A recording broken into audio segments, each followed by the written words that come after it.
Hello friends, welcome to tasty రుచులు.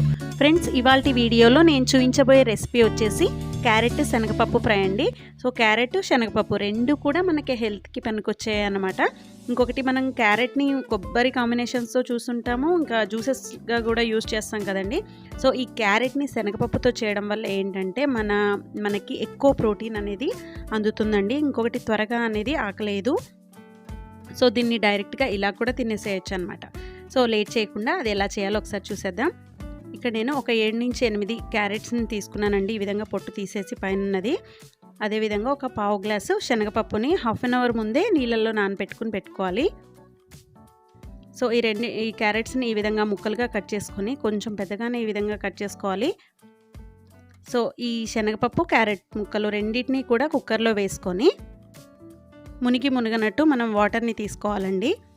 So దీనికి ఎక్కువ వాటర్ అనేది ఏం అవసరం ఉండదండి, ఎందుకంటే క్యారెట్ కానీ శనగపప్పు కానీ చాలా త్వరగా ఉడికిపోతాయి అన్నమాట.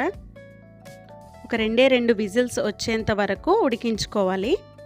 ఇందులోనే కొద్దిగా పసుపు, అదేవిధంగా ఒక టీ స్పూను సాల్ట్ని తీసుకుంటున్నానండి. దీనివల్ల ఏంటంటే సాల్ట్ అనేది ముక్కకి చక్కగా పడుతుందన్నమాట. సో ఇక్కడ నేను 2 విజిల్స్ వచ్చిన తర్వాత మీకు చూపిస్తాను. ఈ విధంగా అయితే ఉడికిపోతాయండి. ఇప్పుడు ఏం లేదు, ఇందులో ఉన్న వాటర్ని అంతా తీసేసి మనం దీన్ని పోపు వేసుకోవడమే అనమాట. సో చాలా సింపులే ఉంటుంది. ఇంకొకటి, చాలా హెల్దీ రెసిపీ అండి. సో అందరూ ఇష్టంగా తింటారనమాట. ఇక్కడ నేను ఒక బాండీ తీసుకొని ఇందులోనే ఒక 2 టేబుల్ స్పూన్స్ ఆయిల్ తీసుకుంటున్నాను. సో ఆయిల్ అనేది హీట్ అయ్యాక పోపు దినుసులు వేసుకుంటున్నానండి. ఇవైతే అందరికీ తెలిసిందే కదా. ఏం లేదండి, మినపప్పు, జీలకర్ర, ఆవాలు, 2 పచ్చిమిర్చి, 2 ఎండుమిరపకాయలు, అదేవిధంగా ఒక 5-6 వెల్లుల్లిని దంచి ఈ విధంగా వేసుకోవాలి. సో క్యారెట్ రెసిపీస్ అన్నిట్లో కూడా మీరు ఈ విధంగా పచ్చిమిర్చి చీలికలు వేసుకుంటే చాలా బాగుంటుందండి, బాగా సెట్ అవుతుంది. ఇప్పుడు పోపు దినుసులు వేగిపోయాక ఏంటంటే, మనం ఏవైతే ఉడికించుకున్న క్యారెట్ శనగపప్పు ఉంది కదా, అది వేసేసుకొని ఇది ఈ విధంగానే ఒక 2 నుంచి 3 నిమిషాల పాటు ఈ విధంగా కలిపితే సరిపోతుందండి. మనం ఇక్కడ సాల్ట్ అవసరం అనుకుంటే ఈ స్టేజ్లోనే మనం కొద్దిగా వేసుకుంటే సరిపోతుంది.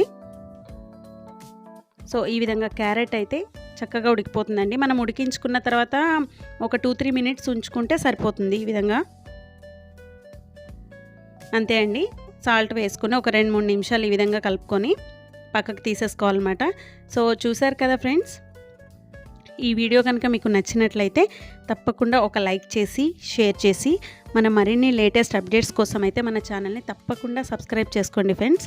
Thank you for watching.